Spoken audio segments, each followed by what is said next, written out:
ഇന്ന് നമ്മുടെ വീട്ടിലെ ചായയുടെ പലഹാരമായി പഴംപൊരി ഉണ്ടാക്കി നോക്കിയാലോ? ഇന്ന് നമുക്ക് പഴംപൊരി വീട്ടിൽ വളരെ എളുപ്പത്തിൽ ഉണ്ടാക്കുന്നത് എങ്ങനെയെന്ന് നമുക്ക് നോക്കാം. ഞാൻ ആദ്യമായി പഴംപൊരിയുടെ മാവാണ് ഉണ്ടാക്കുന്നത്. അതിന് വേണ്ട ഡ്രൈ ഇൻഗ്രീഡിയൻസ് എന്തെല്ലാമെന്ന് നമുക്ക് നോക്കാം. ആദ്യമായി ഇതിലേക്ക് നമുക്ക് 1 കപ്പ് മൈദ ചേർത്ത് കൊടുക്കാം. ഇനി അടുത്തതായി ഞാൻ ചേർക്കാൻ പോകുന്നത് അരിപ്പൊടിയാണ്. 1/2 കപ്പ് അരിപ്പൊടി നമുക്ക് ഇതിലേക്ക് ഇനി ചേർത്ത് കൊടുക്കാം. ഇനി അടുത്തതായി ഞാൻ ചേർക്കാൻ പോകുന്നത് 1 ടേബിൾ സ്പൂൺ പഞ്ചസാരയാണ്. ഇതിനോടൊപ്പം തന്നെ ഞാൻ 1/4 ടേബിൾ സ്പൂൺ ഉപ്പുപൊടിയെ കൂടിയും ചേർത്ത് കൊടുക്കുന്നുണ്ട്. ഈ പഴംപൊരിക്ക് ഒരു നല്ല ഗോൾഡൻ കളർ കിട്ടുന്നതിനായി ഞാൻ ഇതിലേക്ക് 1/4 ടേബിൾ സ്പൂൺ മഞ്ഞൾപ്പൊടി ചേർത്ത് കൊടുക്കുന്നു. അവസാനമായി ഇതിലേക്ക് ഞാൻ 1/4 ടേബിൾ സ്പൂൺ ബേക്കിംഗ് സോഡയാണ് ചേർത്ത് കൊടുക്കുന്നത്. ഇപ്പോൾ നമ്മുടെ ഡ്രൈ ഇൻഗ്രീഡിയൻസ് എല്ലാം റെഡി ആയിട്ടുണ്ട്. ഈ പഴംപൊരി ഉണ്ടാക്കുന്നതിനായി ഞാൻ ഇതിലേക്ക് 1/2 കപ്പ് അരിപ്പൊടി ചേർത്തിരുന്നു. അരിപ്പൊടി ചേർത്താലാണ് നമ്മുടെ പഴംപൊരി കൂടുതൽ ക്രിസ്പിയർ ആയിരിക്കുള്ളൂ. നമുക്ക് ഈ ഡ്രൈ ഇൻഗ്രീഡിയൻസ് എല്ലാം കുറച്ച് വെള്ളം ഉപയോഗിച്ച് നല്ല സോഫ്റ്റ് ആയിട്ടുള്ള ഒരു മാവിൻ്റെ പരുവത്തിലാക്കിയെടുക്കാം.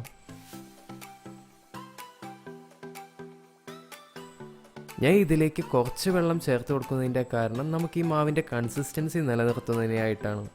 അപ്പോൾ നമ്മൾ ഈ കുറച്ച് വെള്ളം ചേർത്ത് കൊടുക്കുമ്പോൾ ഈ മാവ് നല്ല സോഫ്റ്റർ ആയിട്ട് നമുക്ക് കുഴച്ചെടുക്കാൻ സാധിക്കും. ഞാൻ ഈ റെസിപ്പിയിൽ ഏകദേശം 400 ml വെള്ളം ചേർത്തിട്ടുണ്ട്. നമുക്ക് ഈ മാവ് ഇതേപോലെ സോഫ്റ്റ് ആവുന്നത് വരെ കുഴച്ചെടുക്കാം. ഇപ്പോൾ നമ്മൾ പഴംപൊരിക്ക് വേണ്ടി ഉണ്ടാക്കിയ മാവ് റെഡി ആയിട്ടുണ്ട്. നമുക്ക് ഈ മാവ് 10 മുതൽ 15 മിനിറ്റ് വരെ റൂം ടെമ്പറേച്ചറിൽ മാറ്റി വയ്ക്കാം. ഈ പഴംപൊരി ഉണ്ടാക്കുന്നതിൽ പ്രത്യേകം ശ്രദ്ധിക്കേണ്ട കാര്യം, നമുക്ക് നല്ല പഴുത്ത പഴം എടുത്തിട്ട് വേണം പഴംപൊരി ഉണ്ടാക്കാൻ. എന്നാൽ മാത്രമേ നമുക്ക് പഴംപൊരി കൂടുതൽ ടേസ്റ്റിയർ ഉണ്ടായിരിക്കുള്ളൂ. നമുക്കറിയാം, ഇപ്പോൾ നമ്മൾ മാർക്കറ്റിൽ നിന്ന് വാങ്ങുന്ന പഴത്തിനൊക്കെ നല്ല കളറുണ്ടെങ്കിൽ തന്നെ ഉള്ളിൽ അധികം പഴുത്തിട്ടുണ്ടാകില്ല. അപ്പം നമ്മൾ പ്രത്യേകം ശ്രദ്ധിക്കേണ്ട കാര്യം, നമ്മൾ എടുക്കുന്ന പഴം നല്ല മധുരമുള്ള പഴമായിരിക്കണം. നന്നായി പാകമായിട്ടുള്ള പഴമായാൽ നമുക്ക് കൂടുതൽ ടേസ്റ്റ് ഉണ്ടായിരിക്കും.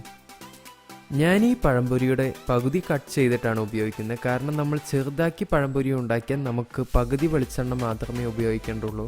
അതല്ല, നമ്മൾ ഫുൾ പഴം എടുത്ത് പഴംപൊരി ഉണ്ടാക്കുകയാണെങ്കിൽ നമുക്ക് വെളിച്ചെണ്ണയുടെ അളവ് കൂടുതൽ ഉപയോഗിക്കേണ്ടി വരും. നമുക്ക് ഇതുപോലെ തന്നെ ബാക്കിയുള്ള പഴങ്ങളും കട്ട് ചെയ്തെടുക്കാം. ഞാനിവിടെ എടുത്തിട്ടുള്ള പാൻ ചൂടായി തുടങ്ങിയിട്ടുണ്ട്. അപ്പോൾ ഞാൻ ഈ പഴംപൊരി മുക്കി പൊരിച്ചെടുക്കാവുന്ന രീതിയിലുള്ള വെളിച്ചെണ്ണ ഇതിലേക്ക് ഞാൻ ചേർത്ത് കൊടുക്കുകയാണ്. ഇനി നമുക്ക് ഈ മാറ്റി വെച്ചിട്ടുള്ള ഈ പഴത്തിൽ നിന്നൊന്നെടുത്ത് ഈ മാവിൽ നല്ലവണ്ണം മുക്കിയെടുക്കാം.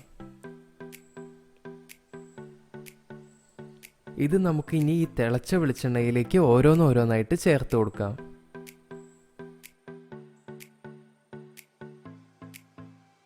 ഈ പഴംപൊരിയുടെ മാവ് ഒരേപോലെ വേവുന്നതിനായി നമുക്കിതൊന്ന് ചെറുതായി ഒന്ന് ഇളക്കി കൊടുക്കാം. ഇപ്പോൾ നോക്കിയാൽ കാണാം, നമ്മുടെ ഈ പഴംപൊരി നല്ല ഗോൾഡൻ യെല്ലോ കളറായിട്ടുണ്ട്. ഇനി ഈ പഴംപൊരി നമുക്ക് കോരിയെടുക്കാം. ഇപ്പോൾ നോക്കിയാൽ നമ്മുടെ ഈ പഴംപൊരിയിൽ നിന്ന് വെളിച്ചെണ്ണ നന്നായി വാർന്നിട്ടുണ്ട്. നമുക്കിനി ഈ പഴംപൊരി സെർവിങ് പ്ലേറ്റിലേക്ക് മാറ്റാം. ഇപ്പോൾ നമ്മുടെ പഴംപൊരി റെഡി ആയിട്ടുണ്ട്. ഇത് എത്രമാത്രം ക്രിസ്പിയർ ആണെന്ന് നിങ്ങൾക്ക് അറിയണോ?